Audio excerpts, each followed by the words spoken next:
spent them here.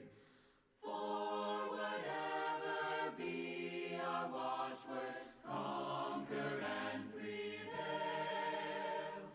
Hail to thee, our alma mater, Scotch Plains Family all hail. When across the world we wander, this will be our song. Honor, love, and true devotion, all to here belong. For whatever be our watchword, conquer and prevail. Hail to thee, our alma mater, Scotch Plains Family all hail.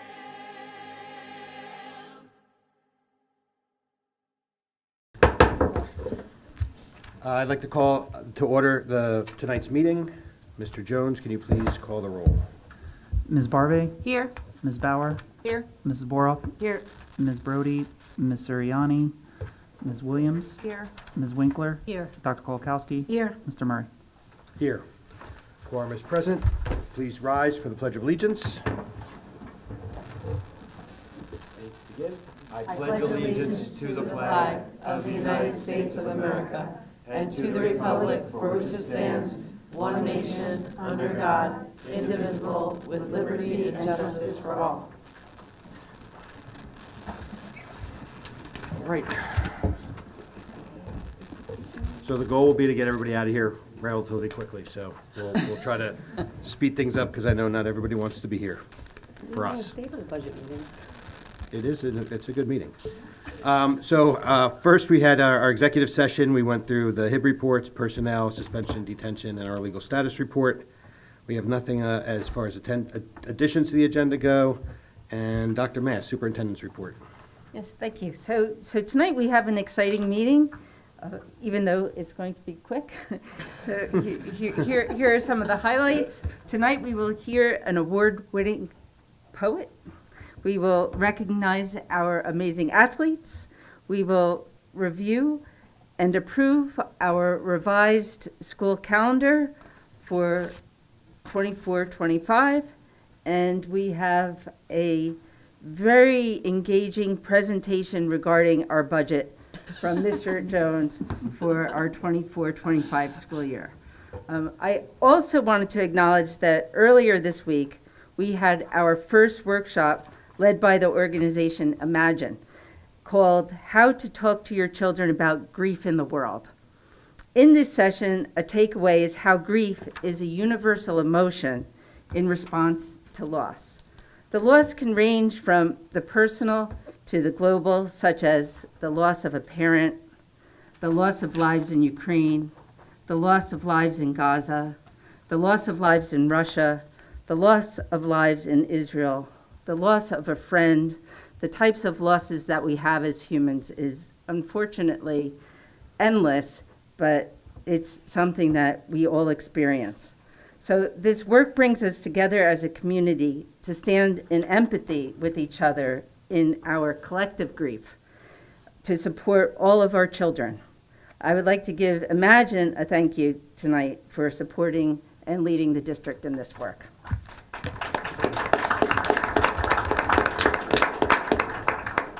Thank you, Dr. Mast. Business Administrator report, Mr. Jones. I was going to defer my time to the budget presentation. Sounds good. Board President announcement. The New Jersey Open Public Meeting Law was enacted to ensure the right of the public to have advance notice of and attend the meetings of public bodies in which any business affecting their interests is discussed or acted upon. In accordance with the provisions of this act, the Scotch Plains Family Board of Education has caused notice to this meeting to be published by having the date, time, and place thereof posted at the Board of Education offices located at 512 Cedar Street, Scotch Plains, New Jersey. Such notice was also provided in written notice forwarded to Union County Hawk, Star Ledger, and the Township Clerk of Scotch Plains, the Borough Clerk of Fanwood, and the annual notices of regularly scheduled meetings as adopted May 9th, 2023. We'll now go over to our student board representatives for their reports. Yeah, so first thing is spring sports have just kicked off. So softball, baseball, lacrosse, spring track, and boys volleyball just started. And golf. Can't forget golf. Another thing is our exchange students. So we had 2 groups of exchange students in the high school over the last 2 weeks. So I had hosted a student from Spain, and there was also a group from France that was here too. For the Spanish exchange students, they came and watched the Addams Family, which was going on last week, which was amazing. They visited New York City twice. They visited Washington, D.C., and they toured the elementary schools and gave presentations to little kids, which is awesome. It was awesome having them here, and it's sad to see them go. But one other thing is that the end of the marking period is coming up on April 12th, and spring break starts next week. Thank you. Mac? Like Sarah mentioned, we had a Repertory Theater's production of The Addams Family last weekend. We had 4 consecutive sold-out shows, and I was a part of the cast, and it was a really amazing experience and a really great show. We also had NGA GPA testing last week for the juniors, which is a graduation requirement. And also last week, it was a busy week, we had Senior Citizens Day hosted by SGA, and we had around 100 seniors from the community come to the high school. We had Rep Theater perform 5 numbers from the Addams Family. We had the Moonglowers Jazz Band play Name That Tune. There was bingo, performance from the cheerleaders, and a lot more fun activities, and that's a really great event to be a part of. And lastly, like Sarah mentioned, spring break is next week, and I know students are looking forward to it, so. They're not alone.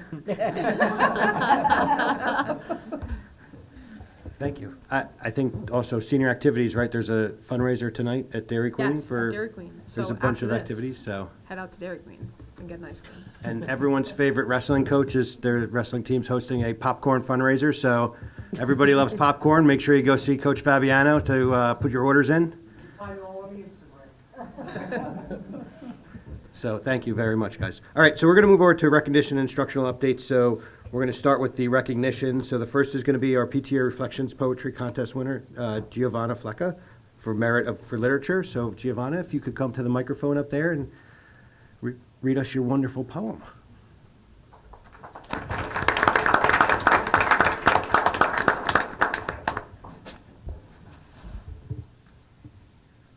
Good evening, Dr. Mass, Board of Education, faculty, and community members. I am Giovanna Flecka, a 5th grade student at Malcolm E. Nettingham Middle School. It is an honor to be here tonight to share my poem, Hopeful Every Day. I'm so proud to represent Nettingham with my poem that received the Award of Merit for Literature at the state level in the Intermediate Division in the PTA Reflections program. I am thankful for the Nettingham PTA who provided my opportunity. My Nettingham teachers, especially Miss Litz and Mr. Franz, and my family, who have always encouraged me to do my best and write creatively. Please enjoy my poem. Hopeful every day. I am hopeful every day. I am hopeful in every way. When I see enemies shaking hands, I hope for peace across the lands. When we're open to differences, I feel hope. Excluding people is a nope. Knowing that we all belong helps the world go right along. When I meet people with hearts of gold, it's amazing to see what the world holds. I am hopeful because a good deed goes a long way. Even a friendly smile can change someone's day. I feel hopeful when kids can be leaders. Speaking our minds, there's nothing sweeter. Sharing our minds and feeling heard, a positive mindset is preferred. I am hopeful because I have a chance to learn and grow. We can be educated for what we don't know. Taking opportunities and finding success can give us a future above the rest. I am hopeful every day. I am hopeful in every way. When I see the dreamers, the hopers, and the wishers with a chance, I'm hopeful because our beautiful world can advance.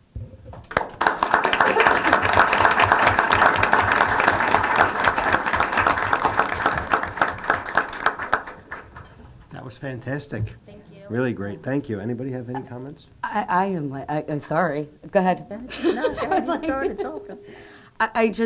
I'm so hopeful, and I love that. I'm so appreciative that you got to share that, and really proud of you for representing our district. Thank you so much. I'm so impressed with your dialogue and your dialect and how you animated that so beautifully. Thank you for sharing that with us. It's beautiful. Yes, that was my comment as well, that the enunciation and how you presented your poem, it was just fantastic. It was a very outstanding job, and the fact that you're only a fifth grader and you stood out among all of the entries, I'm so proud of you. Thank you. Congratulations. Since Dr. Kulikowski mentioned only fifth grade, could her fifth grade teacher please stand up next to her?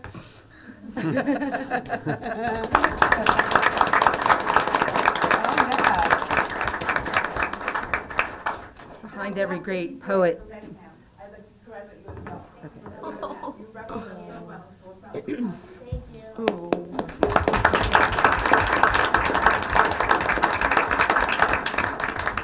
And if we could have Mrs. Litz and PTA and our poet come in the front for a picture, please.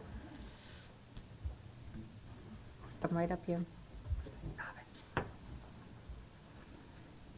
John Mooney, would you please take this picture?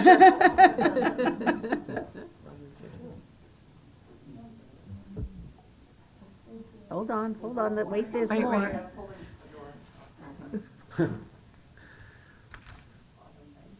Thank you. Thank By the way, I can't wait to see you in 11th grade.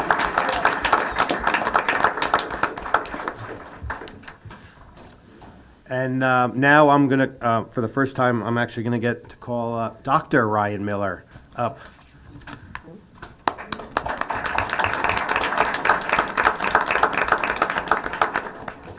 Why, thank you, everyone. It's just a big relief at the end of the day. That's the only way I can describe it. Relief. I don't know what to do with the hours on Saturdays and Sundays anymore, but I'm sure I'll fill them with sports and activities. And I have yard work you can do. Helping. I have teenage boys, so I'm happy to help out.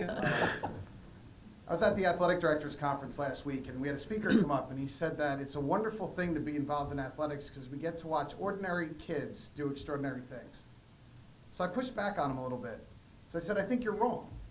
I think we watch extraordinary kids do extraordinary things. Because to be an athlete in this day and age, and really to be involved in any extracurriculars, with the level of academics that are required, with the level of pressure that's put on these young adults, is something that us grown adults probably could never handle. I know I can't handle it, their schedule and what they do. So my pushback was, they're not ordinary in any way, shape, or form because they have stepped out and said, look at me, when they could have stood in the background. And that's what I'm so proud about. Every time I look at our athletes and when I see our young poet who came up here who, wow, incredible. You have this opportunity to say, nah, I'm just going to be in the background. Or I have this opportunity to say, no, I'm going to stand out in front and represent my school, my community, my parents, and my family. So to the athletes that are here, I thank you and we praise you.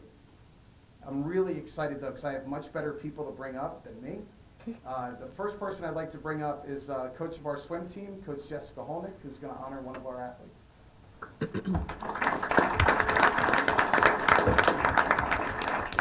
Coach Jess loves to speak. Every year he tells me I don't have to do it, and then I'm behind this mic every year. Silly me. Here tonight to honor Billy Sherritt. She has been a member of the varsity swim team for 4 years, and in that time she has 4 Union County championships, 4 school records, and when you look at the county results, she will have placed in the top 3 and actually usually a top 2 in any of the 8 individual events on there. She managed to qualify for meet of champions in 7 out of the 8 individual events. So she's just an extremely well-rounded swimmer. She's done a great job for us, but she's even a better person, has stepped up and done anything we've asked her to do. Usually sometimes it's me changing things around last minute, and she's never flustered. She carries herself really well, and she's been a great role model for our younger swimmers. Come on up, Billy.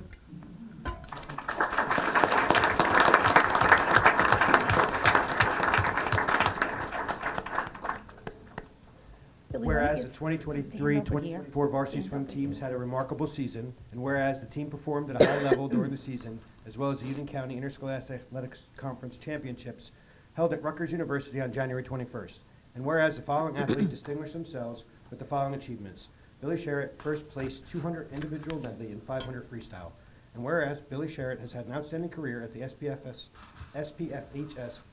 earning county championships throughout her career and being a key contributor in generating the positive results the swim team has had.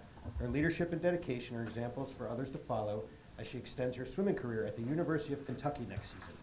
Now therefore be it resolved that the Scotch Plains County Board of Education recognizes and congratulates the Billy Sherritt and her head coach, Jessica Holmick, and assistant coach, Madeline Kolodny, and volunteer coach, Drew the Sharkey, for their outstanding achievements and wishes them continued success in all future endeavors.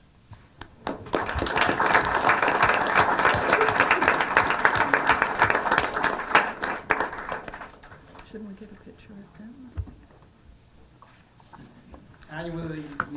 Annual. Dr. Miller, can you bring those folks back up for a picture, please? Jess and Billy. Came all the way here, you might as well get a wonderful picture.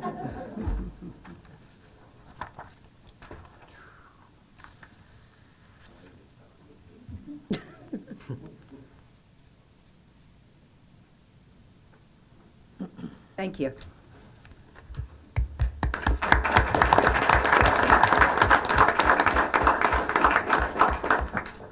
I think over the last 20-plus years, Coach Cagle and Coach McGriff have had the honor of coming here 2 to 3 times a year to honor the athletes that they're a part of. And it's my honor to introduce Coach Jeff Cagle and Coach Richard McGriff for some of our track athletes.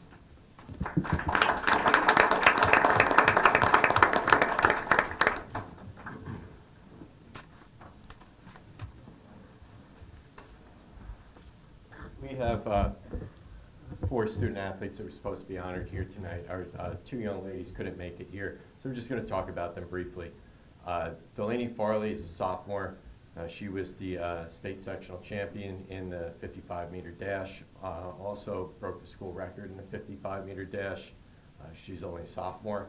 She's 15 years old, so she's actually young for a sophomore, also one of the younger sophomores. She's one of the best sprinters in the state. Bright future ahead of her. She had an awesome season this year. Sarah Sicoli is a senior. She was our top pole vaulter. This was actually her first season doing indoor track. It's kind of hard to pole vault in the winter. It's too cold outside, and we don't have an indoor facility for her. She was the county champ, sectional champ. She placed in the group meet. She qualified for the meet of champs. She broke the school record. She actually tied the outdoor school record indoors. So she really had a phenomenal season. She had to put a lot of time in outside of practice, going to a private facility to get her jumping in. But Sarah's also a top-level student. She's 5 AP classes, including mine. So she's a perfect example of balanced student athlete. Unfortunately, Delaney and Sarah couldn't be here with us tonight, but we do have a storied tradition. Girls track and field, and Delaney and Sarah have been continuing that. Unfortunately, we only have 1 season left with Sarah, but Delaney, we have a season plus 2 more years. So they're both phenomenal kids, phenomenal athletes. And Coach McGriff's going to talk about our young men. Okay, Ian, come on up. The 2 gentlemen I'm thinking about, Amin Zubair and Ian Hopkins. They're both seniors, and they're both hurdlers. And it seems like I see this every year about the hurdlers. You know, our school is known for it. We had, since Ronaldo Nehemiah has been here, you know, there's pressure to be at Scotch Plains. You have to be a good hurdler. You got to be a good hurdler if you're one of the hurdlers. Got to be one of the best. And both these guys have been one of the best. I mean, from starting from last year, I mean, they people don't know, but in the summertime, just after the season's over, they were also, they're national champs. They're national champs in the shuttle hurdles, stuff like that, when they went to the Nike, the New Balance Outdoor Nationals, where they won the national championship in the shuttle hurdles, set the meet record. And so from there, you know, there's a lot of expectation. You're coming back this year. And they came back and had a little friendly competition between the both of them about who was going to do what and how good they were going to be. But it's good. In our sport, you need to be that. When you need to be there, try to be the best on your team. You try to be the best in the state and try to be the best in the county. And that's what they were. he runs hurdle for us, part of our great shuttle hurdle team, that's national qualifying team that they went to, and became in second at the Nike Indoor Nationals. But a sprinter at the 55-meter dash is where he really excelled, where he was our county champ and the sectional champ, and they're just missing the school record this year. But I'm proud of him because he came out and said that's what he was going to do this year, and he went out there and he did that. He ran like that, and I make I tease him a lot, but he ran great. He was one of the best in there. And of course, his teammate and his nemesis, Ian, he went through the same thing. He was on that national team outdoors and that national team indoors on the shuttle hurdle also.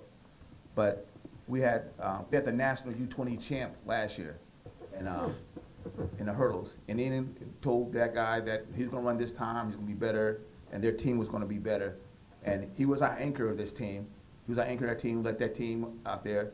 And he also was the state champ in the 55-meter hurdles indoors, and made it to the meter champion in that. And also made it to the meter champions also in the 55-meter dash and the 200-meter dash there. So they represented our school well, and there's very high expectations to be a male hurdler in Scotch Plains. And these two guys were two great examples of what can be done if you put your mind to it. So we're very proud of both of these young men and how they represented our team. Thank you.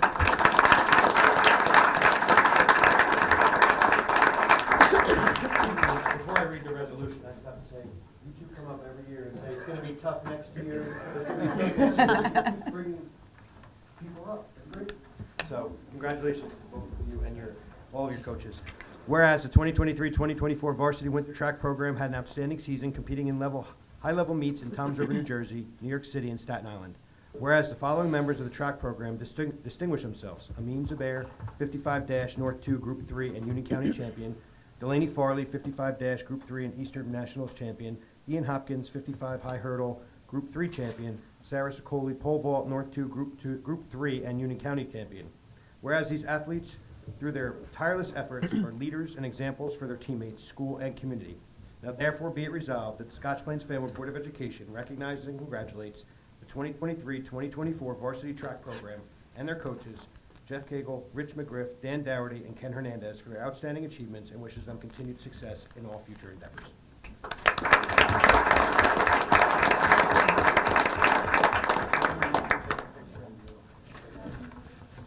Thank you, Mr. Miller. You're getting the hang of it. Dr. Miller.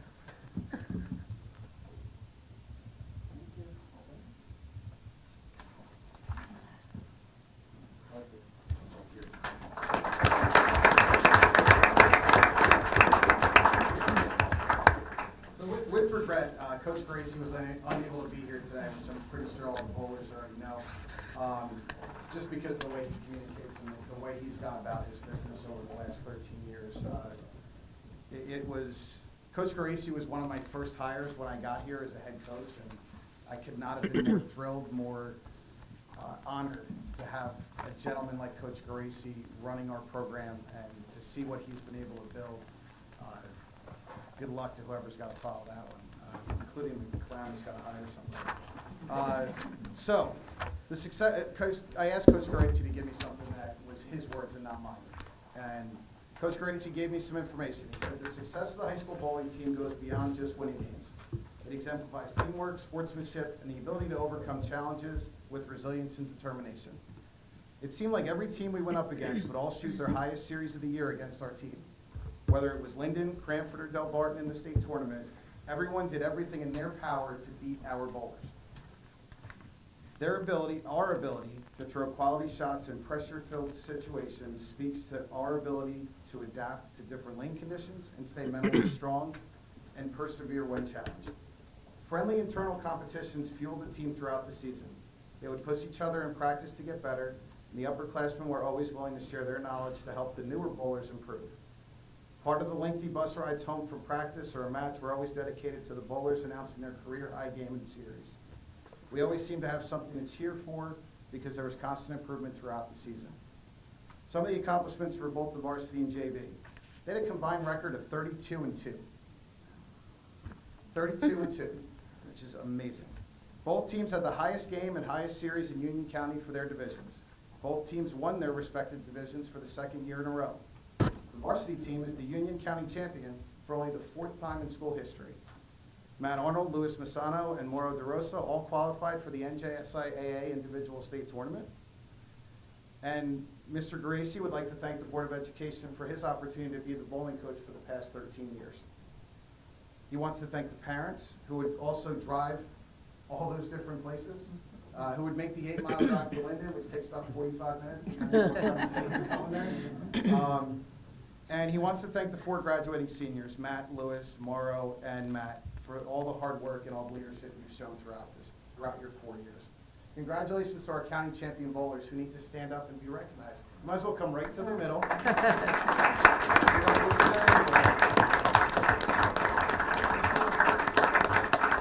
going to read an incredible resolution for you.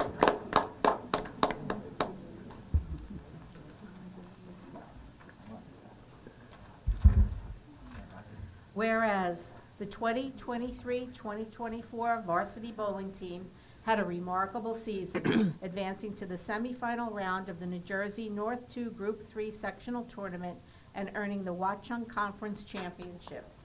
And whereas the 2023-2024 bowling team was comprised of the following athletes: Matthew Arnold, Reed Bueller, Matthew Capolazzo, Mauro DeRosa, Benjamin Fay, Jacob Friedman, Jonah Lesky, Nathaniel Laversi, Devin McAuliffe, Louis Massano, Grant Preston, Michael Savare, Jason Sedito, Brandon Steer. And whereas the team competed in the Union County Interscholastic Athletic Conference Championship on January 20th at the Jersey Lanes and earned the Union County Team Championship. And whereas the varsity bowling team exhibited outstanding talent, dedication, and teamwork throughout the season and was led by head coach Ryan Geraci, this team received the well-deserved recognition from fellow students, staff, and the Scotch Plains family communities for their outstanding efforts and accomplishments. Now therefore be it resolved that the Scotch Plains Family Board of Education recognizes and congratulates the 2023-2024 varsity bowling team and their coach, Ryan Geraci, for their outstanding achievements and wishes them continued success in all future endeavors. Congratulations, gentlemen.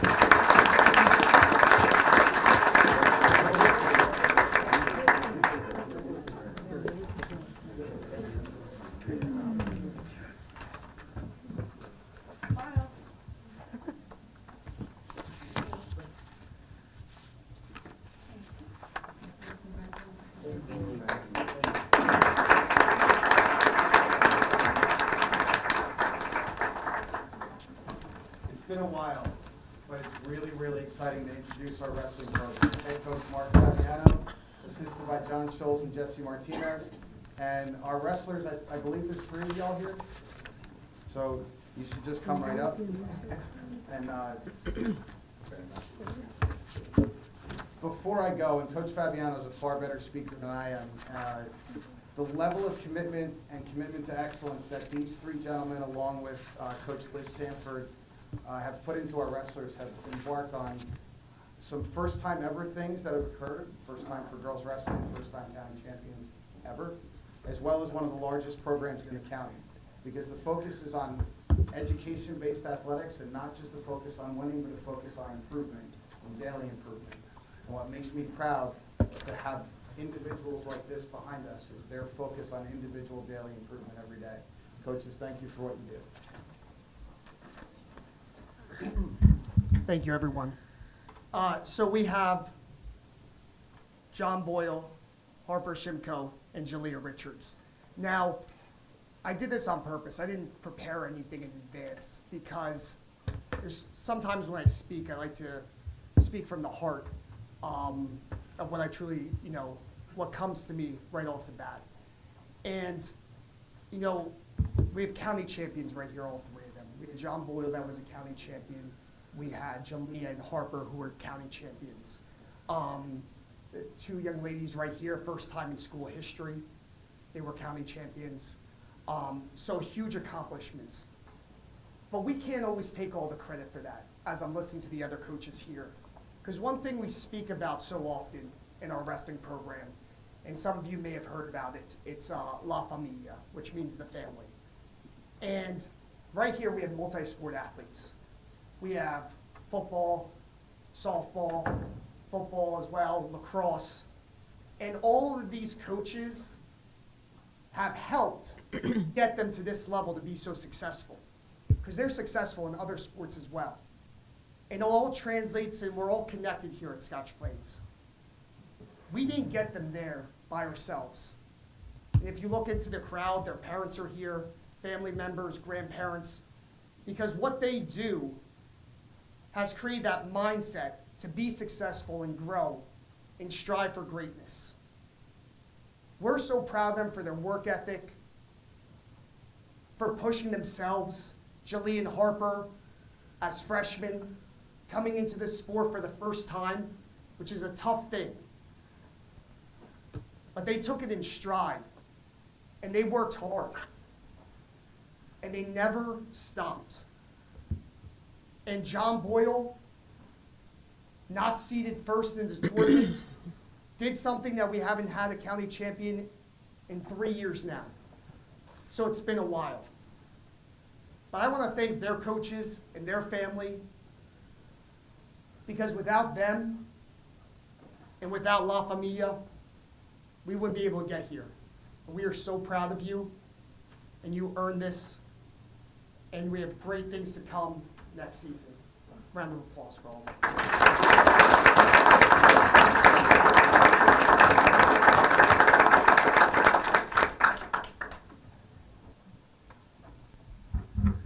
That was like a Tony's Award speech, so I don't know how to talk about it. Dr. Miller, You can say it. Whereas the 2023-24 varsity wrestling program had an outstanding season competing in high individual matches, quads, and tournaments. The boys competed in the Union County Interscholastic Athletic Conference Championship at Union High School on January 20th, and the girls competed on February 14th at Scotch Plains Fanwood High School. And whereas the following members of the wrestling program distinguished themselves: John Boyle, 190-pound county champion; Harper Shimko, 132-pound county championship; Jalea Richards, 120-pound county champion. Whereas these athletes, through their tireless efforts, are leaders and examples for their teammates, school, and community. Harper, Shimko, and Jalea Richards are the first girls wrestling county champions in not only the history of Scotch Plains Fanwood, but also within Union County.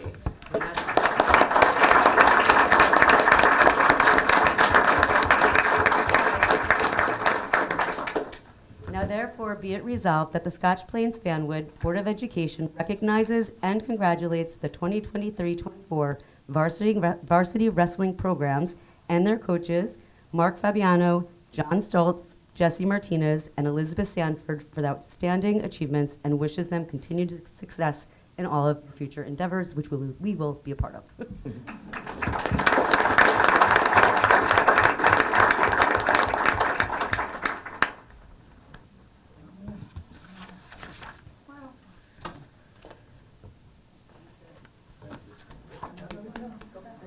Amy, go back.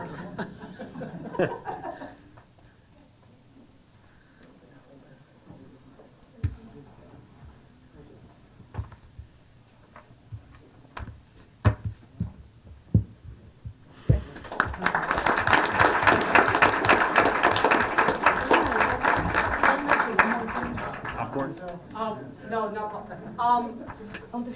Go to the mic, though. Go to the microphone. I just want to give a thank you as well to, because, you know, Dr. Heisey's here, and for those of you that don't know Dr. Heisey, he was a wrestling coach, and he wrestled, and he's been helping out a wrestling program, and he's always busy, and, you know, he comes in the room, and he helps some of our, you know, our upper weights like John Boyle and the other guys, and, you know, this might be his last year helping us, being able to come in the room and help us out. So I just want to, give another round of applause because he contributed to the success of our program and throughout the year. So Dr. Heisey, thank you so much.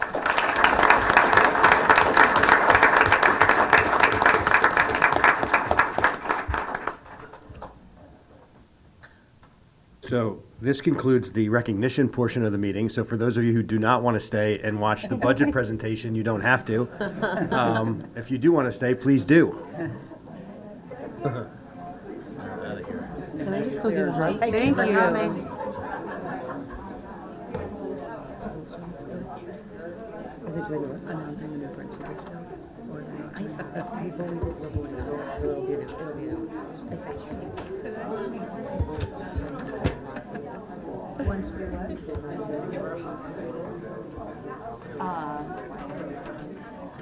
I don't know. Joan, are you announcing who the principal is tonight? After the personnel. Yes, after personnel.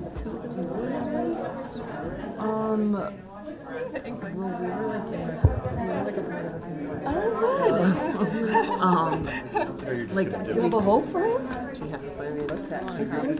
Yeah. I kind of know who like the collective top choice was, and I liked them. I thought they were good. Yeah. You just met him? We were impressed. I was impressed. So I have to be Sorry. When you first walked in, it was completely like a different, like, That's the whole, when we talked, when he came in, we were like, also we like kind of like judged him by his cover at first, Yeah. But when he started speaking, his answers were really great. Yeah. that's funny. You guys are getting good at this. Yeah. Oh, I guess we don't have to move, really. I think we're in a nice spot. All right, one move. It's all very important.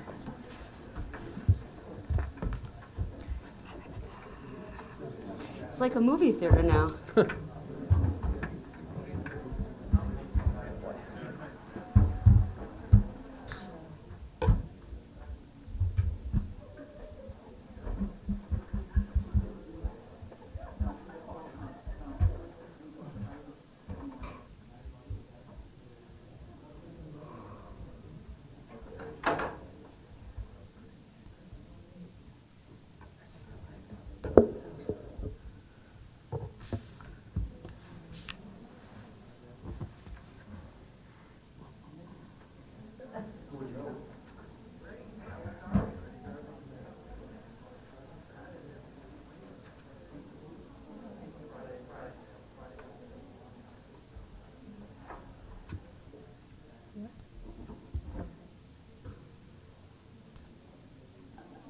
Easy so far. Easy so far. Yeah. Yeah. I have a board meeting, I represent a couple boards in Northwest Jersey. And I have a board meeting Monday night where they're choosing to abolish 56. That's going to be fun. Oh, yeah. Yeah. I'm sure there'll be plenty of public comment about that. We have a couple of people here tonight who are not lynching. They just walked in. Yeah. To the musical? Hmm? Were you able to make it? Yes. I saw first. I never wanted to go because we wanted to see how it was. But we ended up going Friday night. Just a lot of us went. But the two of us only sat for 45 minutes. And then Saturday I saw it with a friend. Just kept getting better. Oh my God. Seriously. You're so good. I can't imagine if I got any better. I feel so The first one. And I feel like every year I know it's gonna be good, but then when you go, it's like you're better than like they're so good.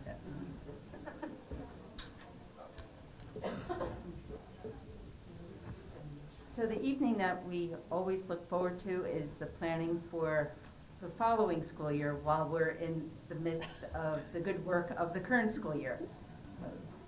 I know that our business administrator, Christopher Jones, has been very busy in putting the budget together and getting much feedback from both board members and administrators. And just before the presentation, I would just like to thank Christopher for the hard work that he's put forth in this effort. So,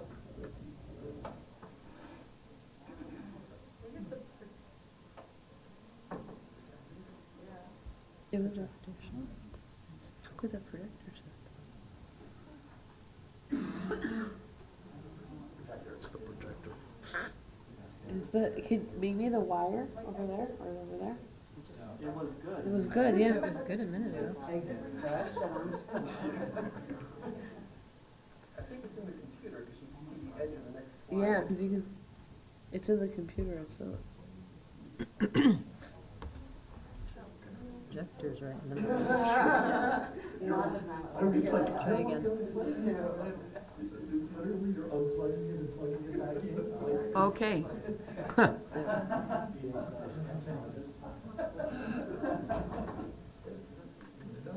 Boot the disk from the drive and reboot the computer. so in all the work that we do, we always go back to our mission, the budget included. So the mission of Scotch Plains Fanwood Public Schools is to educate every student to become a confident and caring lifelong learner who can communicate and contribute positively to the rapidly changing world. The district, in cooperation with the community, will provide an academic environment which values excellence, initiative, and diversity. So even though we're going to see a lot of numbers and spreadsheets, stay grounded in our mission. And additionally, we also value the work that we do in strategic planning, and the budget is aligned to those goals. In addition, to use all funding efficiently to maximize the community's investment in our children's education, allocate resources to advance the district's 22 to 25 strategic plan, diversity, equity, and inclusion, educating the whole child, community partnerships and engagement, facilities and infrastructure. Respond to challenging economic climate without impacting instructional programs or services, and ensure that our schools are secure, well-run, and well-maintained.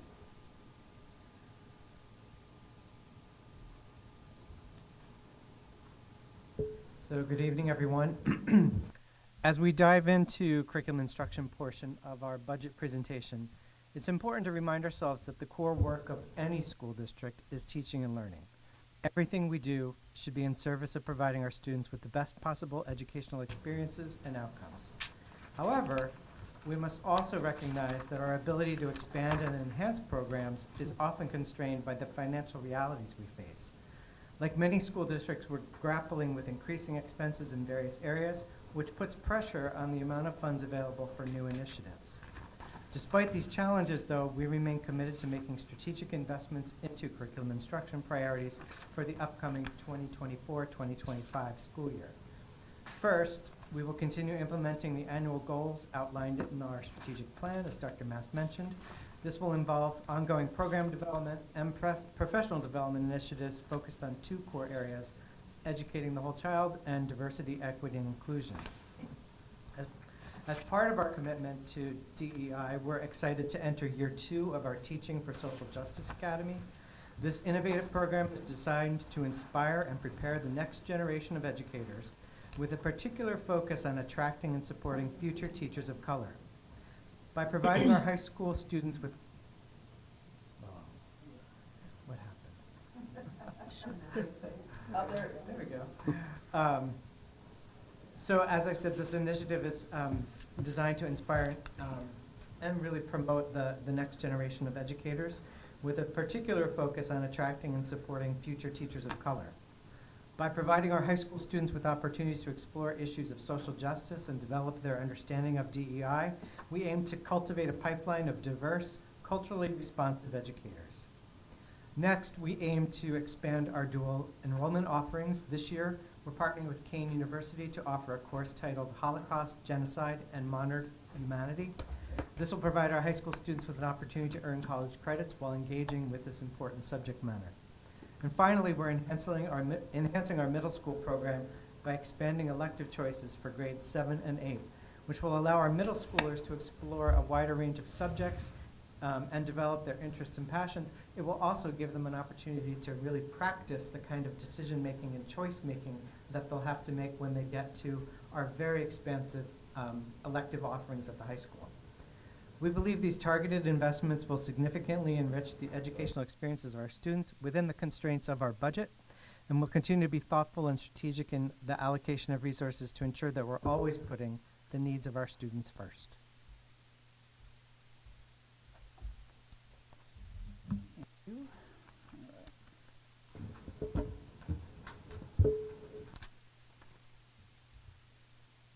Okay, so first thing I want to highlight, which I've talked about many times in the meetings here over the several the whole year really, is our enrollment. It is the highest enrollment we've had since the end of the baby boom. Up 100, we're actually up as of today, 157 students from last year. And the district demographer does forecast that we have an additional enrollment next year, up to 350 students additionally over the next 2 years. And schools are currently at capacity. We'll have a vote in September for the purchase of a new building or remove some of the pressure on schools. There'll be more to come on that over the next coming months with a significant amount of community outreach regarding that vote.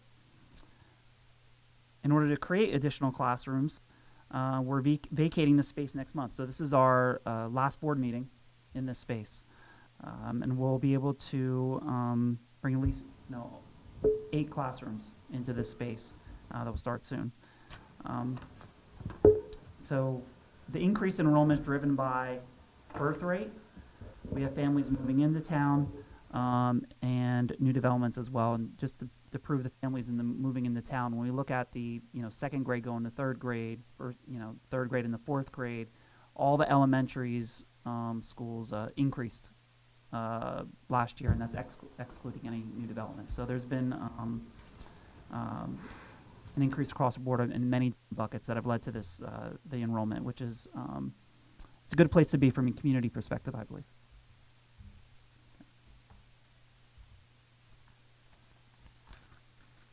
So the first thing I want to say about the budget overall is that this is a maintain programs and services budget. We have had some targeted cost reductions in administrative costs, but in general, it's a maintained budget. I think you've seen in news, and I talked about this last year as well, continue to have unprecedented historic increase in costs above historical levels. Continued bus driver shortage is driving a large increase in expenses, and our costs in transportation I'll have another slide on this, have doubled since more than doubled since the 17-18 school year. And just as a reminder, all transportation contracts are put out to bid, and we are required by the state to take the lowest bid. So we are making sure with a very high focus on keeping costs low. We have a new bus route that we're going to need for next year for School 1 in Ettingham. It will be needed because our current buses we have are overbooked. Healthcare costs continue to be a challenge. Last year we were able to negotiate lower costs. So this year our increase is only 5.9%. And I think coming out of COVID, I think healthcare costs across the board have been up in most organizations. I think you can read news about that. We are looking at all options, reduce our costs, switching insurance providers. The pension costs. So I know the municipality just presented their budget, and they had similar concerns around that. The state continues to push down pension costs down to a local level, and it's not just an increase in the pension costs; it's actually a percentage of the total cost of pension. They continue to increase, so it puts pressure on the local budgets. In terms of salaries, last time we've hired 9 teachers this year. We expect to hire at least that many next year as well, and that doesn't include, we have additional periods that existing teachers have been. So typically teachers are teaching 5 periods. We've had a significant uptick in teachers teaching 6 periods. And then due to teacher shortages, substitute costs are significantly above historical averages. In addition, we've had starting salaries for difficult to recruit positions have increased. And I'll go through the other expenses in another slide. So this is the slide I was referencing when it came to transportation. So there was a revamp in the state education, state funding for state aid for schools 7 years ago. And we were a beneficiary of that. And we have over $5 million in increased funding for state aid, which is a good story. But the opposite of that, as this chart shows this, is that every dollar of the state aid increase has gone towards the increased costs in transportation. The blue here is the state aid increase, and it's cumulative over the years. And the red is the transportation cost increase. So it's something that's definitely being addressed at the state level. It's something that's a constant focus of theirs to try to get a handle on it. And for state aid, I do expect that this is our last major increase in state aid this year. So that's sort of a standard slide, just to let everybody know sort of where our expenses are. The vast majority of our expenses are fixed because it's benefits and salaries is 71% of our budget. But the transportation piece continues to be a higher percentage of our budget. And just, as I mentioned before, we do take the lowest bidder every single time with all of these routes.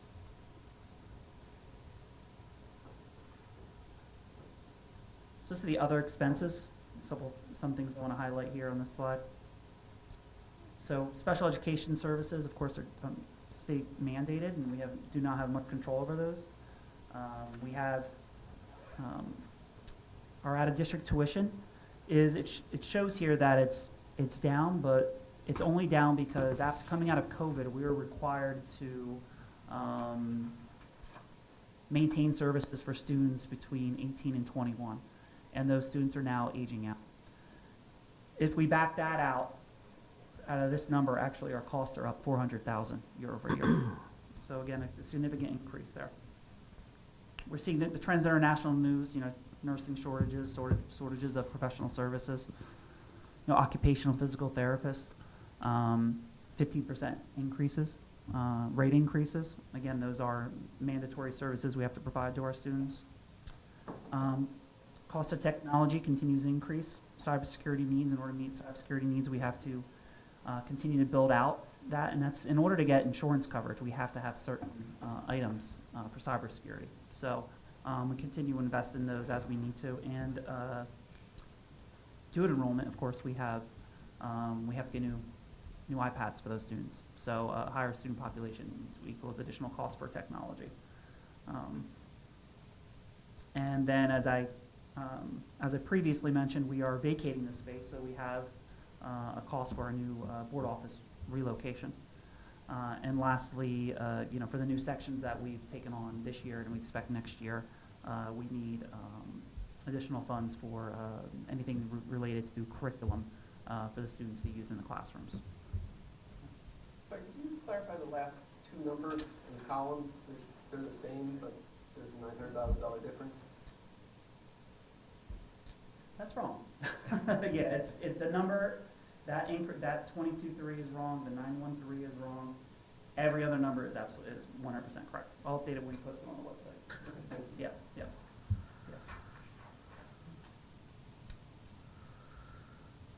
Okay. So what does this mean for revenue? So we have a tax levy increase, 4.2%. So we are capped at 2%. The state does allow to go above 2%. For two items really, and that's for enrollment and for healthcare, and so that is the increase here. That's how you get to the 4.2%. Again, I mentioned that we had the increase in state funding this year, 1.1 million increase in state funding. Just to mention the maintenance reserve, we're using less maintenance reserve for this year's general operating budget. But we were still maintaining levels at 20,000 for roof repairs because our roofs are aging. So certain sections of certain roofs are aging, and the repairs are increasing. And we are maintaining extraordinary aid at higher levels than we typically do. Extraordinary aid is something that the state doesn't actually tell us how much money we're getting we won't know until July how much we're getting there. and then interest income as well.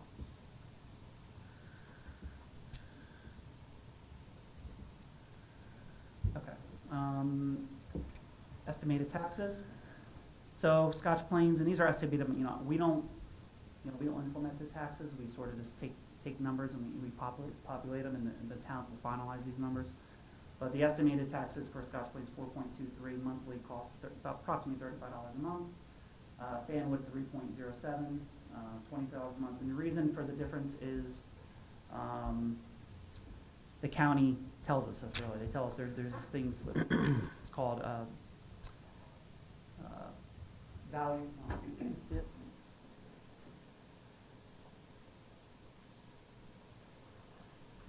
It's called, it's like rateables basically for your homes, and it's split between towns. And the county sets it. So the county says, here's what it is, and that equalized value that's listed there, they give that to us, and then we sort of implement it, and that's it's sort of plug and play. Nothing that we set or have any control over.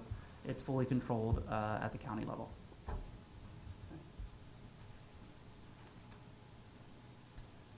Okay, now we're going to a little bit more fun stuff. Athletics. So we had a lot of presentations. Obviously, I have a good year for athletics. I want to highlight some other items.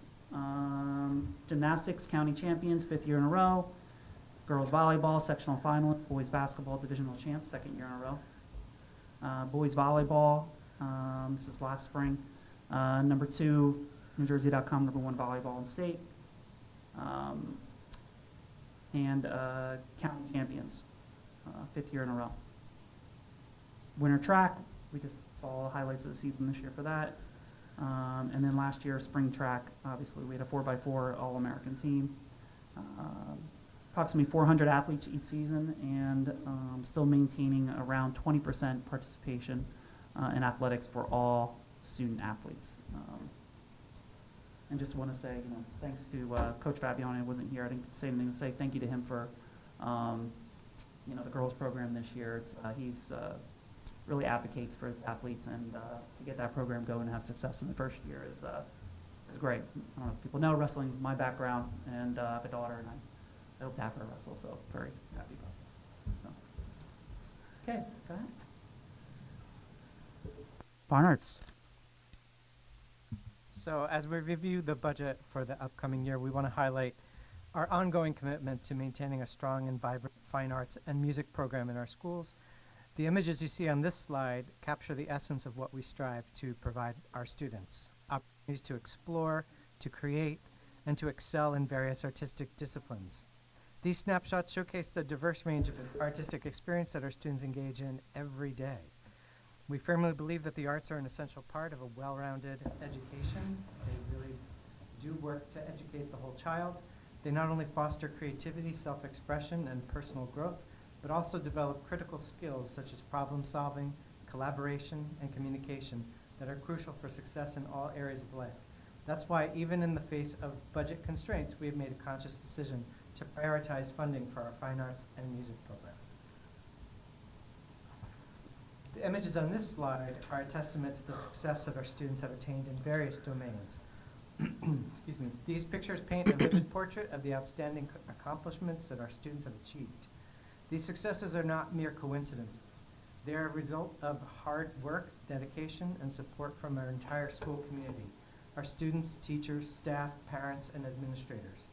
They're also a reflection of the district's unwavering commitment to providing our students with resources, opportunities, and guidance they need to excel academically, socially, and emotionally.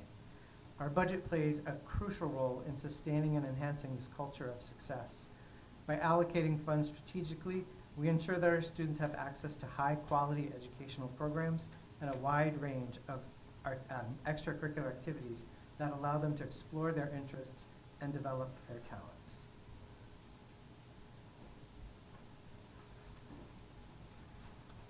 Here we see that we have our Governor Teachers of the Year and an Exemplary Teacher of the Year. And as we said earlier, teaching and learning is at the core of all that we do. These teachers were recognized this year and are the representation of our caring and dedicated entire staff. No.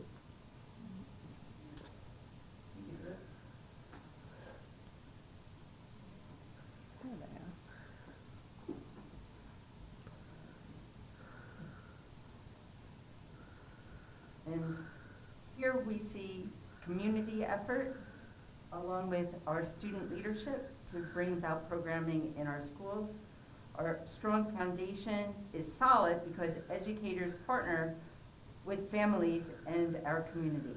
Here we celebrate students learning the importance of their civic involvement, community-sponsored events such as Super Sports Saturday, which was the first ever, and a softball youth day that was put together by our very own student representative, Syra, having the softball, high school softball players bring up our youth softball players in a really fun day. In all of these opportunities, students also participate as leaders. And it really is at the core of what we do and not to be overlooked in our budget process. And I believe that is our last slide. So we can go back up to the front for questions.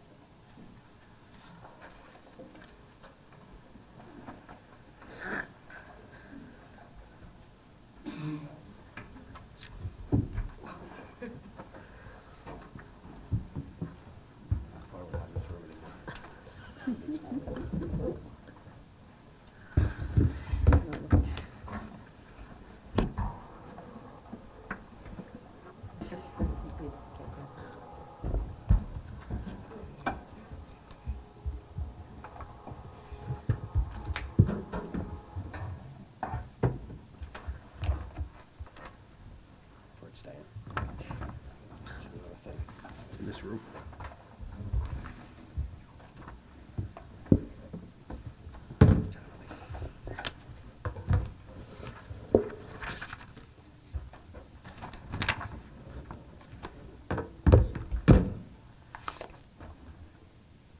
Thank you, Mr. Jones. Questions for Mr. Jones on the presentation? Not such a question as much as I think a point regarding the transportation that you brought up that I think is just something, as I can't speak for the entire board, but for myself, that, we've been watching consistently for the past 6 years just continue to increase.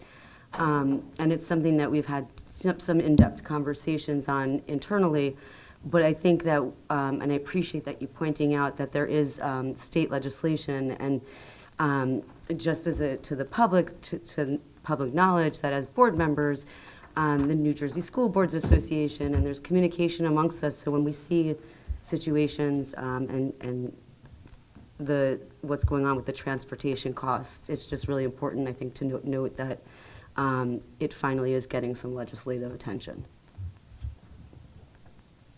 That's it.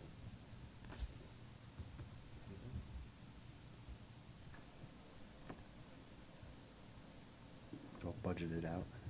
Well, it was a great presentation, nice slides, clearly laid out. So easy tonight, to we're understand. going to be looking to approve the tentative budget. The final budget presentation and approval is next month, is that correct? Yeah. This is, we submit to the county, and there's typically no changes between now and next meeting, and there's a public hearing on the budget at the next meeting. But yeah, and then that'll be the final approval. And specific commentary from the public Just on, around that budget yeah. next meeting. Yes, and it's mandated by the state. Okay, so we need a motion to approve the tentative budget that was presented, that's in the agenda with all the additional details listed in the agenda. Do we have a motion? So moved. Do we have a second? Second. Do we have any other questions or comments?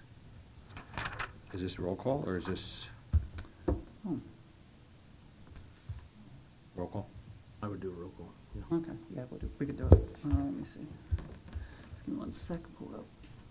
Who was the second? Ms. Winkler.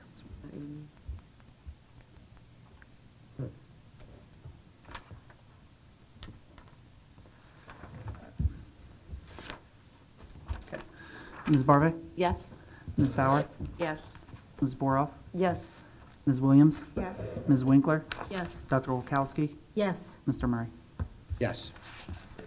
Motion carries. We'll now move to the first of the two public comment sections. In accordance with Scotch Plains Family Public School Bylaws 0164 and 0165, the meeting will be opened for 15 minutes for public comments, maximum 3 minutes per speaker. Speakers addressing superintendent items, business functions, or other board business will be heard first. If time remains, speakers may address other matters. Speakers, please state your name and the town in which you reside. Boards use the public comment period as an opportunity to listen to citizen concerns, but not to debate issues or enter into question and answer session or a cross-examination between the public or the individual members. Be aware that not all issues brought before the board will be resolved that evening. Boards may respond to public comment by seeking additional information or by delegating the authority to investigate the issue to the superintendent or his or her designee. I will now open the public comment section. So if you have a public comment, please come to the mic, state your name and the town in which you reside.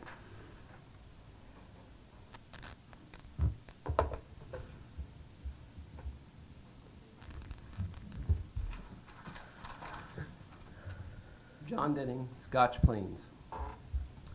When last I spoke here, I asked the board to follow their own policies. That request was met with active interference. When I finally was allowed to read the policy, I was proven right.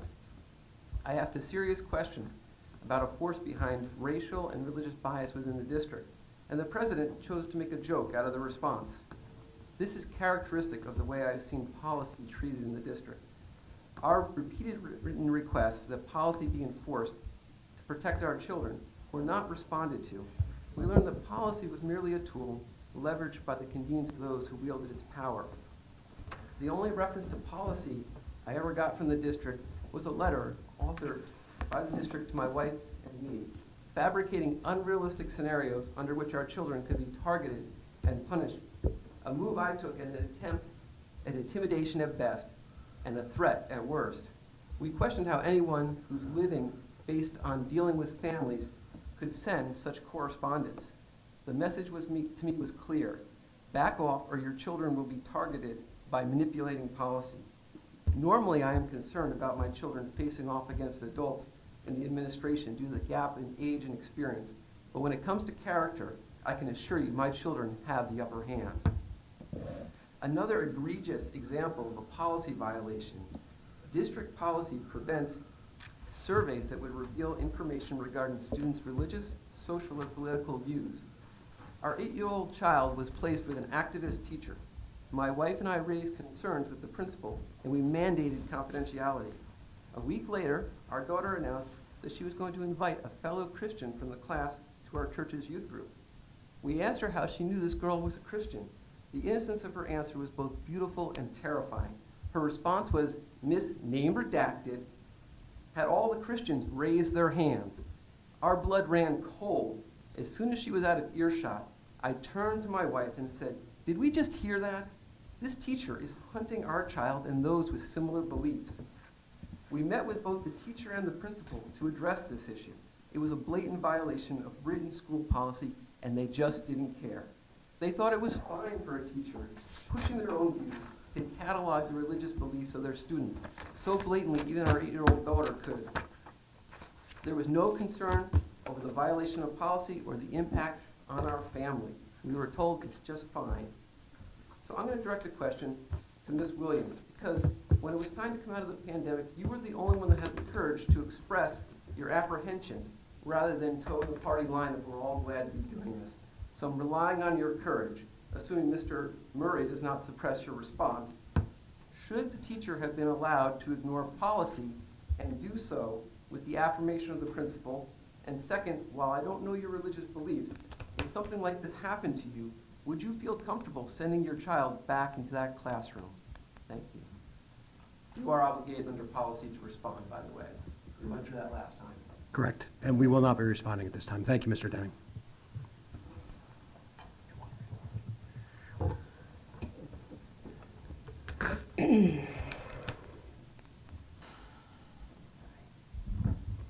Gary Morris, Fanwood. Since it is Women's History Month, I implore you to take action before women's sports literally become history. I would again like to remind you about one of the glaring problems with Policy 5756. At a girls' basketball game in Massachusetts, a team forfeited after 2 of their players were injured by an aggressive biological male player. This is simply about fairness and safety. A girls' team should not have a biological male on the team. It is not fair to the girls on the field, and is certainly not fair to the girls in the locker room. Let's not wait for there to be a problem. Please consider amending the policy so it is fair to the female athletes. I think this is becoming a bigger and bigger issue. I literally on the way over here just heard they're dealing with it in Manhattan as we speak in the Board of Ed there. So please consider this for the safety of the kids. I think it was a huge overreach and people didn't even notice it. And I think this is a big miss. My understanding is that policy came straight from the state, but is not mandated. You guys can choose to implement parts of it, all of it, none of it. You can do whatever you want with it. It's not a mandated policy. You really need to consider this. I think it's extremely important to protect women's sports. Thanks. Thank you, Mr. Morris. Would anybody else like to make a public comment?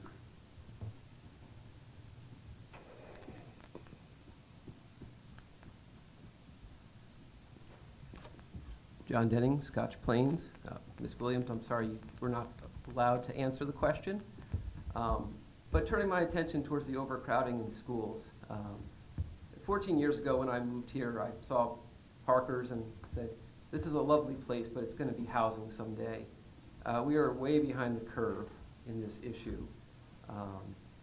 And buying the new building in Fanwood is not the answer. Its location is not a good fit. And introducing another school simply would mean that parents are going to have to take their kids to more and more schools. A better solution would be to incentivize people to use out-of-district resources. For a fraction of what it costs you to educate a child, you could free families of the burdens of the high taxes that obligate them to send their children here. The district fundamentally operates as a monopoly. And if you were to break away from that, you could uniformly across the district reduce the number of children, reduce the overcrowding, reduce the spent expenses, and reduce the tax burden on the community. I think what we need here is some creative, out-of-the-box thinking rather than just perpetuate the current monopoly that's playing out here. So I encourage some deeper thinking rather than just throwing a large capital project at this along with continual annual expenses that aren't going to solve the problem. Thank you. Thank you, Mr. Denning.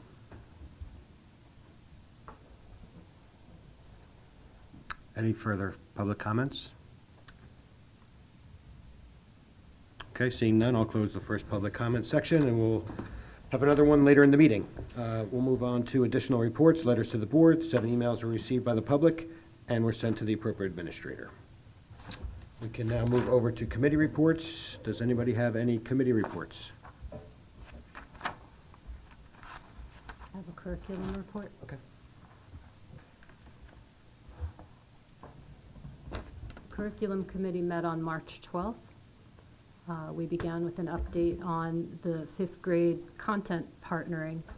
At the middle school principals, Dr. Dumarisk and Dr. Holloway, spoke to us about a model known as platooning, where teachers each teach 3 subjects and then switch with another teacher for the other 3 subjects. And this allows separation and instruction for each subject to be more in-depth. Teachers reflected that teaching 3 subjects rather than 5 lightens their planning load, yet allows this to be much more purposeful. Co-planning also allows for collaboration and partnership, as well as getting feedback on student needs. Some teachers are responsible for teaching math and science, others teach language arts and social studies, and all of them teach writing. From the student perspective, it allows a better transition to middle school because it gives them a bit of movement between classes, as opposed to going straight from elementary school to the 6th grade where they change every single class. Then we had a presentation about the middle school program schedule redesign. The principals and the content supervisors spoke about planning that occurred over the last 3 years and supporting the strategic plan, particularly the view of whole child focus and development of student agency through authentic learning by examining the master schedule. They sought to ensure the master schedule reflects the district's strategic plan and supports the whole child, and convened a schedule redesign team that looked at alignment of the schedule with values and strategic plan, held focus groups with students and families, looked at other districts, evaluated needs based on the NJSLA and MAP testing data. The plan is to maintain the 6-day schedule and the course offerings in 5th and 6th grade. However, the proposed changes are to add exploratory courses in 7th and 8th grade, as Dr. McGarry mentioned during the budget presentation. We're reallocating time from the math explorations class and the STAR class. Instead, there will be 6 elective choices, which will remove band and chorus from the physical education rotation. So instead of having to miss gym to go to band or chorus, they'll have options to do that as electives. This change allows for support and opportunity for everyone, more choice, enrichment, and flexibility. The students who need more support based on test data can get it during these periods. Also, these electives introduce students to and provide a bridge to some of the courses that are offered at the high school. 7th grade elective options will include making money moves, digital game design, journalism, digital arts, band and chorus, and 8th grade elective options will include making money moves, digital game design, broadcast journalism, digital arts, band and chorus. We also talked about the Creative Summer Workshops program for this summer. Ms. Passith and Dr. Millette described 44 courses for the summer, reflecting an increase in the offerings over what we've offered in the past. The expansion includes things like drum zone studio, 2 piano and cooking classes, as well as 9 kindergarten level options. There will be 20 teachers. Last year there were 12. Other offerings include STEM, art, crochet, computer skills, and staff salaries are covered by the cost of the courses paid by the registrants. We also talked about the upcoming solar eclipse on April 8th and planning that's happening particularly in our science department and with our teachers.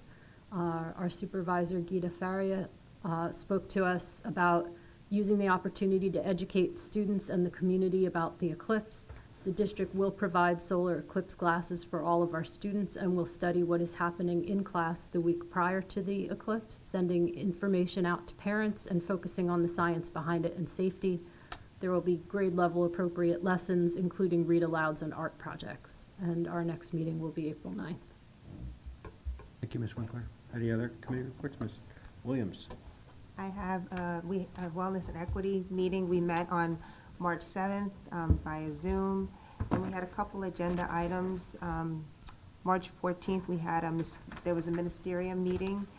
Dr. Mass also spoke about the Imagine workshop, which happened on March 19th at 7 p.m. about how to talk to your children about grief. You know, loss can be anything, and that was a very important workshop, so very happy to see that in our district. Our next meeting will be Thursday, April 11th, and that concludes my report.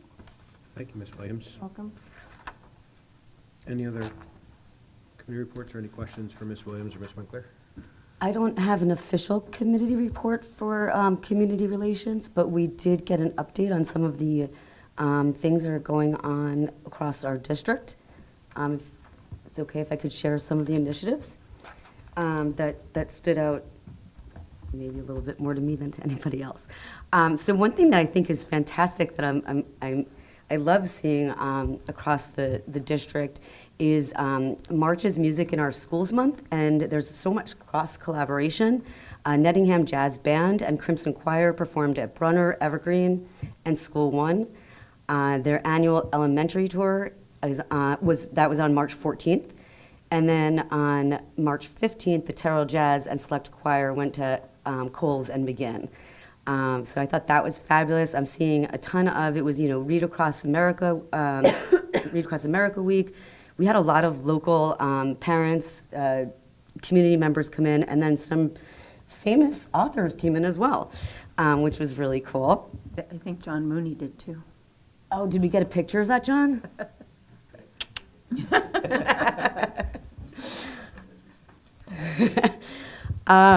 We had, for those of you that don't know, and John Mooney, I'm going to direct everyone to your Facebook page for this one.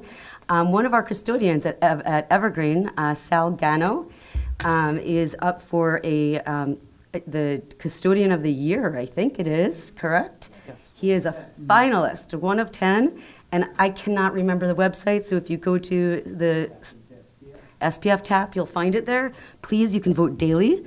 We're really extremely proud of that. You can vote daily on every device. Deadline is April 12th, right? Thank you. I had that written down. I didn't look at it, so. Amy, you can vote daily on every device. Oh, okay. Get all your devices out. It's a national competition. It is a big deal, and actually, I really did enjoy reading about the competition itself, as well as about Sal, and it's a really great opportunity in addition to some cash rewards, a bonus for the school. We get some cleaning supplies. Come on, John, just get up here. It's a party. He gets a trip to Las Vegas, and you know, it's just really great recognition and really heartfelt. And the students and parents absolutely love it. My son remembered him. He's 22, and he remembered him, so I said, vote. Yeah, I mean, I just put reminders on our phones. And then we had a 4th grade visit to Nettingham. Again, just that cross collaboration, peer-to-peer mentorship. We had an SEL career day where family came in, members of the community to school 1. And then the other thing I wanted to say that I think we got them all. Oh, we had an amazing, I know you guys brought up DECA. And so not only did the 20 students place at the state competition 2 weeks ago, 10 students will be competing at national competition, which is in Vegas? Anaheim, California. Or Anaheim. Close. Close. West. Same time zone. And that's and there's a lot more good news too, but I summed it up, I think, pretty well. Thank you, Ms. Boroff. We did have a Finance Committee meeting on March 11th, tentative budget review and referendum update, which I think we had both today, so. Any other committee reports?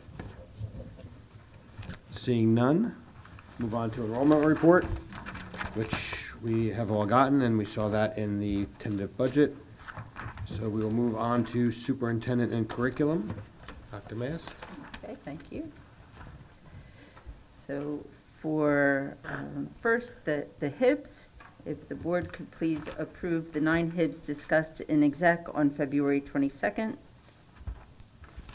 And next, if the board can approve the field trips that are listed. And for the school calendar is back. What happened here is we made a couple of modifications. On November 5th is Election Day, and because it's a presidential election, school is going to be closed for staff and students. In our first published calendar, January 29th was, there was a date that was left out, so now January 29th, in recognition of Lunar New Year, school is now closed for students, but it will be professional development for staff. We continue to have 3 emergency days built into the calendar, and if no emergency days are used, schools will be closed on May 23rd. If more days are needed, they will be taken from spring break starting April 14th. So. And I won't say what I said last year, so I'll just keep that to myself around days. And for the next piece, so that is the school calendar, and that's it. Yep. The employee holiday calendar was not mentioned. Yeah, the 12-month holiday calendar was the number 4, and the school calendar was number 5. Do we have a motion to approve those 4 items? So moved. Do we have a second? Second. Do we have any comments or questions on any of that information? All those in favor? Aye. Opposed? Abstentions? Abstentions? Motion carries. Those are approved. We'll move on to personnel. Dr. Mast. So the personnel, as discussed in exec tonight, has some extra special content because we are asking the board to approve the recommendation for our next high school principal, Warren Hines, who is currently an assistant principal in Westfield. And we are very pleased to make this recommendation. He has brought inspiration to every part of the process and comes very highly recommended in all of the references that we spoke to. So I think he has certainly big shoes to fill, but I think he will really help us write a wonderful next chapter in the Scotch Plains Fanwood history. So I am asking the board to approve the entire personnel agenda while highlighting that it includes that appointment. And I will like to say, just to put people at ease, he is a UNC guy. And if you know anything about UNC, they hate the Duke Blue Devils.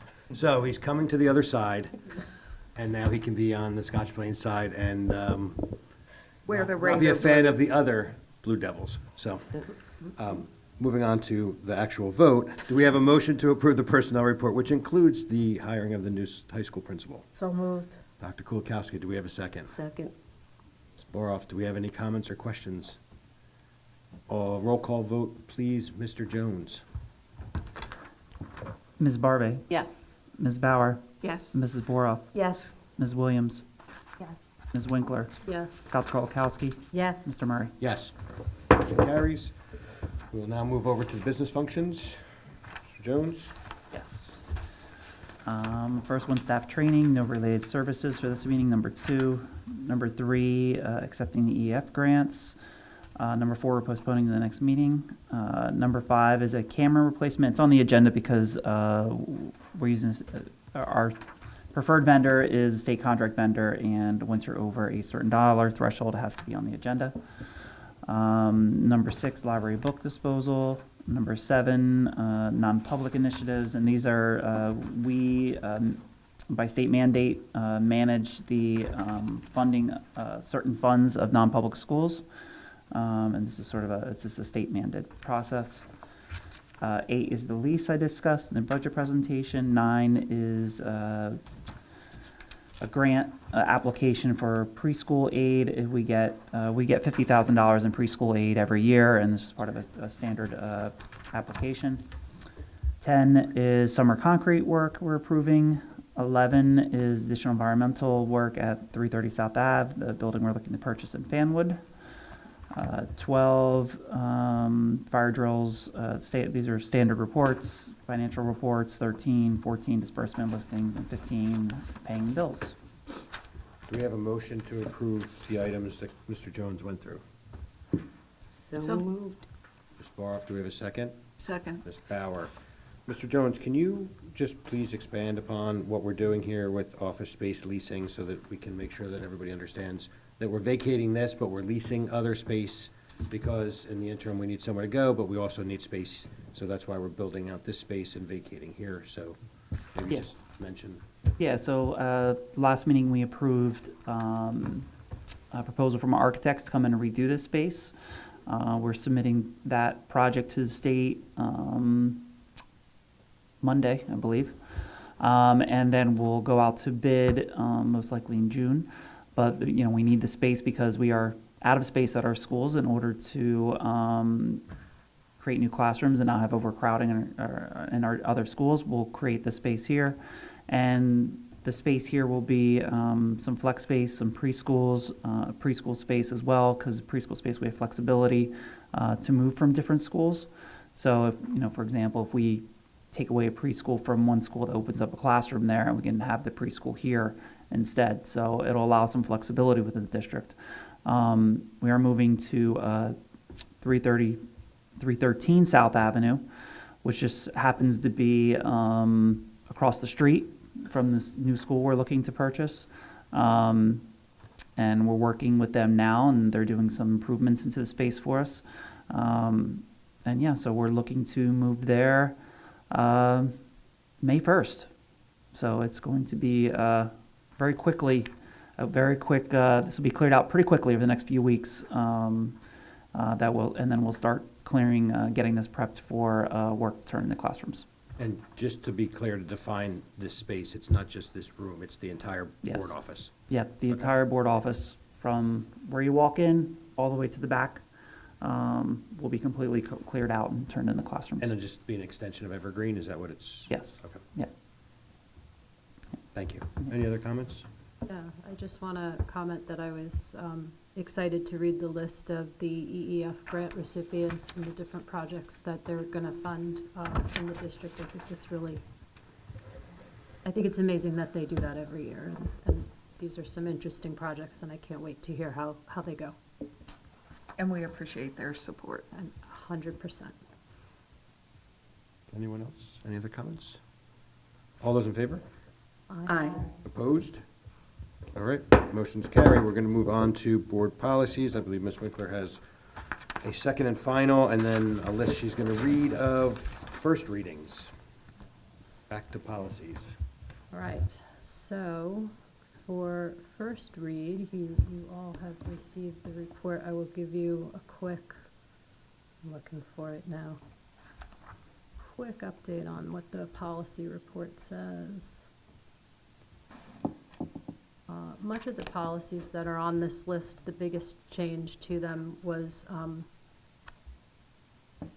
removing the list of protected categories from the policies and replacing it with references to the actual administrative code, which is a more expansive list of categories. But that's the biggest change to most of these policies. Beyond that, Policy 1140, educational equity policies and affirmative action. Also, information addressing the comprehensive equity plan has been removed from this policy and relocated into Policy 1523. I'm looking to see if there's anything else significant that I want to mention there. Not really. Most of these changes are pretty standard. The P2260 equity in school and classroom practices also includes removing the list of protected categories to replace it with reference to the code, but also some information regarding student access to adequate counseling services was removed and relocated to Policy 2411. And there were references to some of the curricular mandates that came from the state that were added.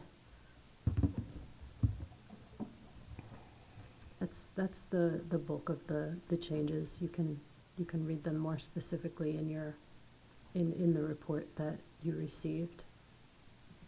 Going back to what's on our agenda for this evening, I'd like to ask that the board approve second and final reading of Policy 5516, use of electronic communications and recording devices that we discussed last month. I feel like I'm missing something. Abolish.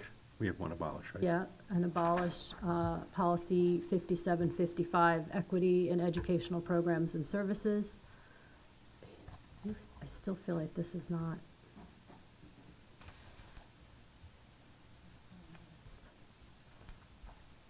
So we have 14 first reads, one second and final, and one abolish.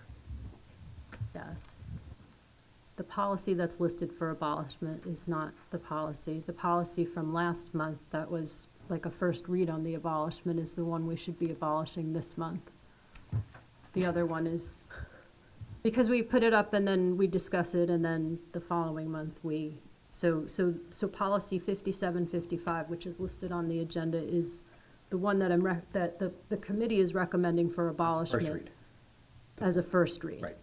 The one that we're approving abolishment of is Policy 5516.01 that we discussed last month and is not showing. I knew there was something missing. 5516.1? Which is. .01. It is showing up on the on the agenda. Yeah, it's on the agenda. Is it? Yeah. Okay, I didn't see All it right, there. so we have one abolishment and one second and final reading from last meeting. To that.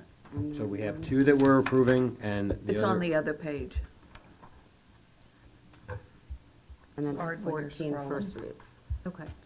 So the policies for first read are policy 1140, educational equity policies and affirmative action, policy 1523, comprehensive equity plan, policy 1530, equal employment opportunities, policy 1550, equal opportunity anti-discrimination practices, policy 2260, equity in school and classroom practices, policy 2411, guidance counseling, policy 2423, bilingual education, policy 3211, code of ethics, policy 5570 on sportsmanship, policy 5750, equitable educational opportunity, policy 5841, secret societies, policy 5842, equal access of student organizations, policy 7610 on vandalism, and policy 9323, notification of juvenile offender case disposition.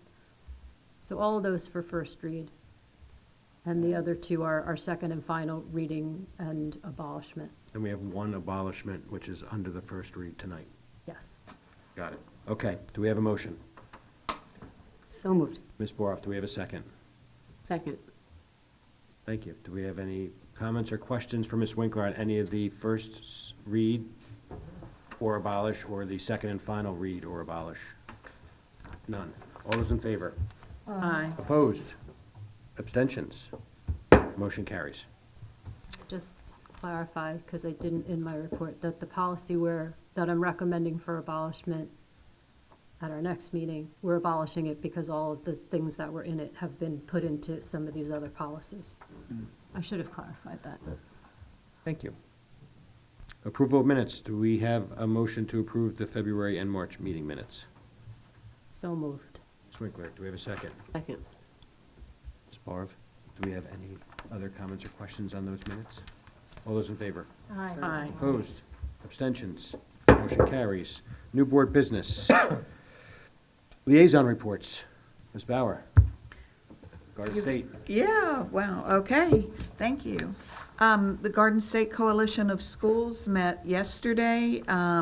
We had, the speaker was Patricia Wright, the former executive director of the New Jersey Principals and Supervisors Association, and a member of, I think, each of the commissions and task forces for anti-bullying. It was a very interesting conversation with her about the changes over time as the HIB law has been amended. She shared the challenges of things that are occurring in the schools, really reflecting the challenges that are going on in the climate of the country, affecting the climate in schools. In 2018, 2022, that time period, hate crimes quadrupled. And also a shift in the number of students involved in cyberbullying from 15% in 2018-19 to 37% in 2021. We also talked about, she talked about the, when we think about the budget, all the unfunded mandates and all the investigative work and staffing related to HIB is an unfunded mandate.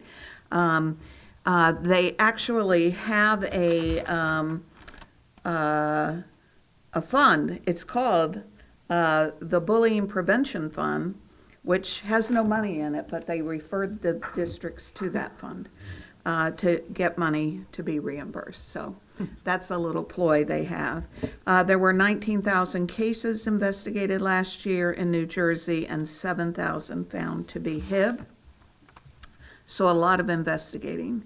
She talked about the fact that parents often have the misunderstanding that HIB is like the apex of discipline.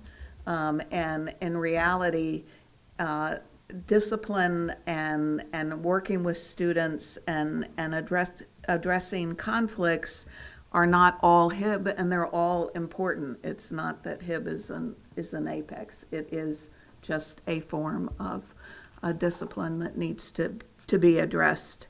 She talked about prevention versus punishment and accountability. And anyway, it was a very interesting conversation.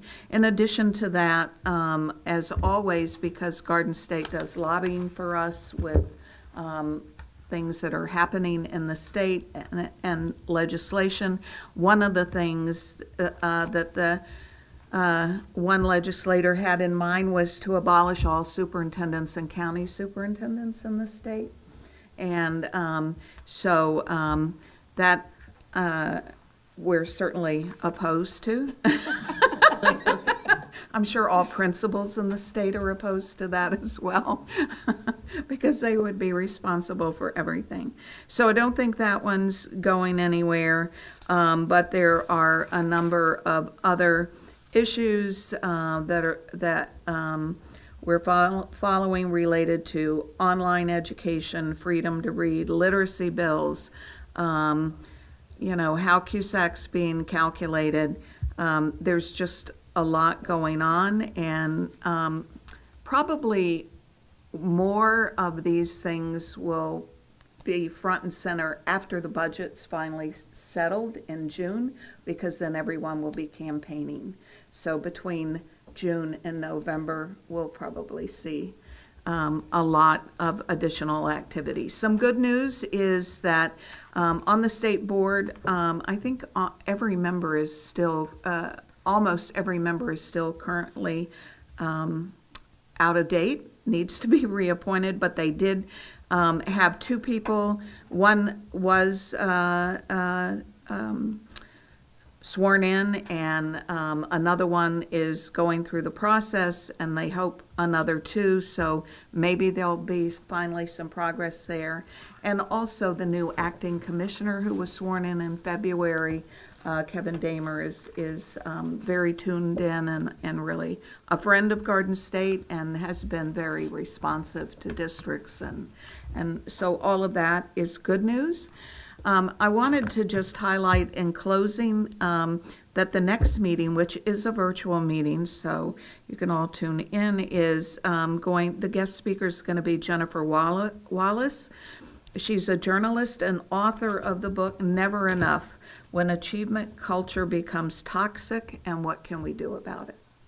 So I think it will be a really, really good conversation, and that's on April 17th at 9 a.m. for anyone who can tune in. And you all get the notices.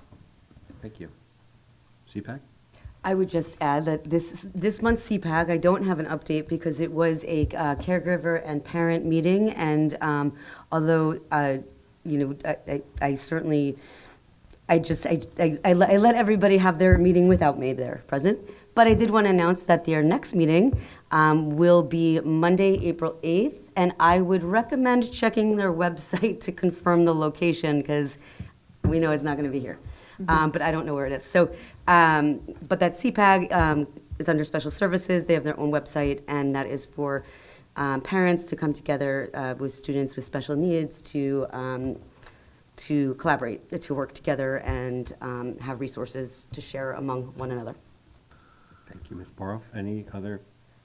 Yes, Ms. Winkler. So I have, at the beginning of the month, on March 6th, I attended the Middlesex County School Boards Association meeting, specifically because Senator Vin Gopal was going to be there talking about the teacher shortage and things that our legislators are possibly looking at about that, although that really wasn't a large part of the discussion. So my update from that discussion is that it was very interesting. He talked a lot about the lack of clarity and transparency in the School Funding Act, and about pushing to get more clarity in that and more consistency so that school districts aren't every year creating these tentative budgets, not knowing whether they're going to get money or lose money and where they're going to be at, and how he was shocked when he looked at, even within his own district where he, his own electoral district, where some of the school districts within were like receiving large amounts of money or losing large amounts of money, and how it compared with what they looked at over the last bunch of years. He also talked about, well, now it's a little late, that on March 14th, there was going to be a hearing at the Senate Education Committee about it. And he was encouraging people to attend that, which obviously has passed, so I'm not going to encourage you all to go back in time. He talked about the expanded mental health costs and the need to be accounted for in state funding. And what else? He talked about special education and extraordinary special education funding and how we need to start trying to move some of these things out of the local districts and our taxes paying for it and bring it more back to the state level. And it needs to be more appropriately distributed by actual numbers of actual real students who are receiving it per district, as opposed to sort of coming up with a percentage of how many students in a district, in every district should get, that, whatever. What else? I'm gonna just leave that discussion there, but that's about the gist of how that conversation went. I thought it was really interesting to hear it. Thank you, Ms. Winkler. Any other things to share? No? Okay. Workshops, workshop reports, request to attend workshops. Nothing in the workshop category. Okay. Autism Acceptance Month. Do we have a motion to accept and adopt the resolution? So move. Second. We have a motion and a second. Any comments or questions on that? All those in favor? Aye. Opposed? Motion carries. We will now move to the second and final public comment section. In accordance with Scotch-Friends Family Public Bylaws 01640165, the meeting will be open for 15 minutes for public comment, maximum 3 minutes per speaker. Speakers addressing superintendent items, business functions, and other board business will be heard first. If time remains, speakers may address other matters. State your full name and the town in which you reside. Boards use the public comment period as an opportunity to listen to citizen concerns, but not to debate issues or enter into a question and answer session or cross-examination between the public and the individual members. Be aware that not all issues brought before the board will be resolved that evening. Boards may respond to public comment by seeking additional information or by delegating the authority to investigate the issue to the superintendent or his or her designee. With that being said, I will now open the second and final public comment section. If you have a comment, please come to the mic and state your name and the town in which you reside.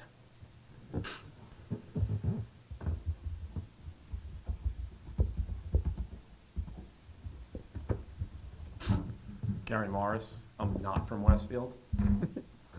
Congratulations on poaching somebody from Westfield. I think that shows that anybody can be redeemed. That's important. All right. I wanted to talk about the Social Justice Teaching Academy. And two of the bullet points, one of which is empower students interested in becoming advocates for social justice. What if a kid is not interested in that? What if they just want to teach math? What if they just want to teach science? Why does the social justice element have to be pushed as part of a teacher academy? Inspire more students of color to enter the teaching profession. With the current shortage of teachers in many districts, shouldn't we be encouraging as many students as possible to enter the teaching profession, regardless of race, gender, or social justice interests? Speaking from experience, again, my daughter, Emily, one of the reasons she almost didn't get into teaching was it was drummed into her head that teaching is just a female profession. And that almost stopped her from her true calling. I knew she was supposed to be a teacher. Why did I know? I could tell when she was during the pandemic, she was tutoring kids for free from our church in math. And I was like, you were born to teach. This is your thing. And she kept pushing to try to do something else until she finally realized this was her thing. And so I think it's important. I think maybe we can do something to help recognize children that have the skills to teach early on and start mentoring early on with the tutoring, with maybe being an assistant teacher, for fun in a classroom or something like that. Just recognizing those kids who have a gift, regardless of race, regardless of any of that. Some kids got it, some kids don't. And I'm sure you know that there's teachers here that it's a job, There's other teachers, and I'll be quite frank, Mr. Cagle, I plug him all the time. I'm telling you, my daughter, she uses his verbiage in class and everything like that. She is like a disciple of Mr. Cagle. He was an amazing teacher. She can't say enough good things about him. And so that's the point I'm trying to make is good teachers basically create more kids who want to be good teachers. One other small thing regarding transportation, just a thought, maybe a Facebook page or something specifically for carpooling for parents. I think would be a really useful thing for people to connect somehow, make it a somewhat organized way for people to connect. I think would be, again, just a useful way. You know, we're all trying to save the environment, less gas, less this.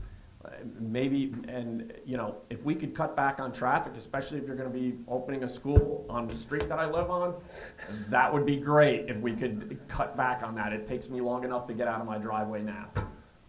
Thanks. Thank you, Mr. Morris.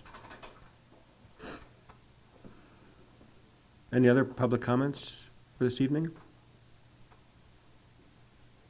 Seeing no one, I will close the second and final. Upcoming meetings, we have our next meeting on April 25th, starts at 8 p.m.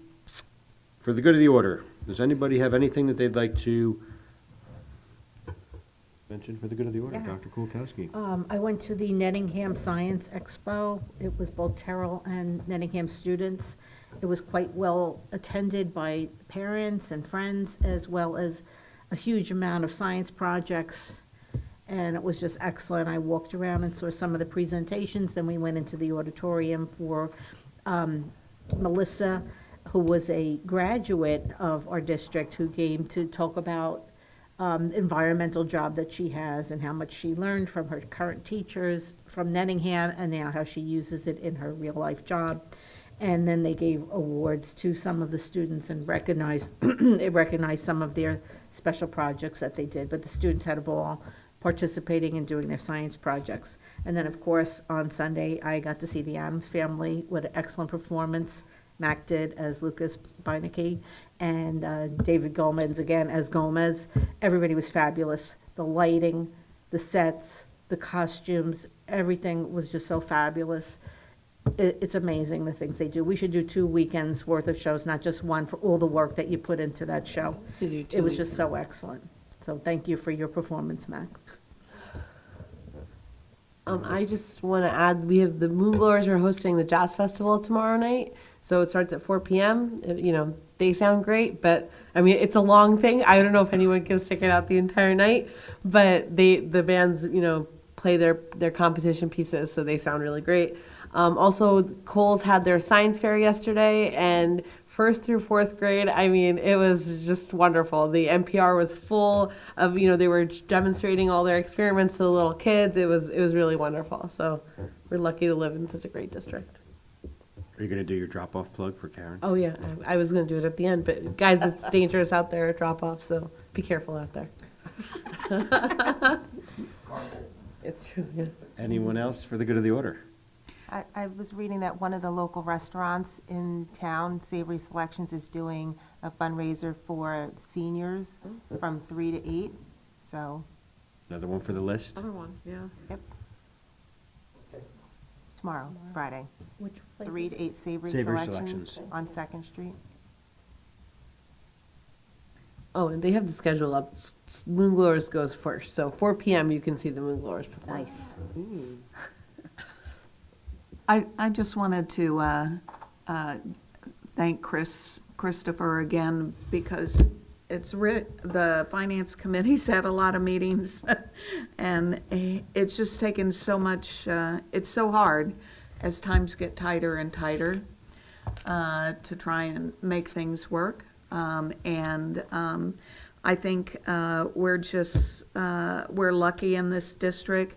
The students at the STEM Expo, they were wonderful talking about their projects and, you know, the things, the rep theater, the exchange programs, the poetry. We have so many good things going, and so I want to thank I know it wasn't just Christopher. I know all the administrators, everybody's been struggling with the budget. So thank you to everyone for working on that, and so all the good things can happen. Thank you, Ms. Bauer. Anyone else for the good of the order? All right. Do we have a motion to adjourn? So moved.